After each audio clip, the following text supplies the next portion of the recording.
Pernah tak kita fikir dari mana datangnya huruf ABC yang kita guna setiap hari ni? Kisah asalnya panjang, bermula ribuan tahun lalu, jauh sebelum kita lahir di dunia ini. Di Mesir Purba, orang guna hieroglif.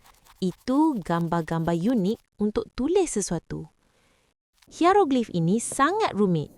Susah nak belajar dan ingat semua lukisan tu. Kemudian, bangsa Phoenicia muncul.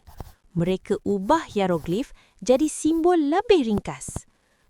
Mereka cipta abjad 22 huruf, setiap satu wakili bunyi. Ini permulaan huruf sebenar. Pedagang Phoenicia sangat aktif. Mereka bawa abjad ini merata tempat, bantu urusan bisnes. Sampai ke Yunani, abjad Phoenicia diambil.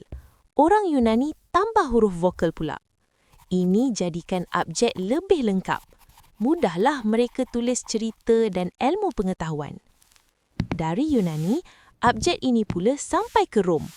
Orang Rom buat sedikit perubahan padanya.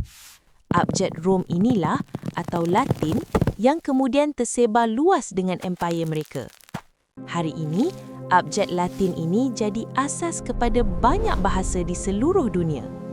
Jadi, A, B, C yang kita kenal sekarang ini ada sejarah yang sangat hebat.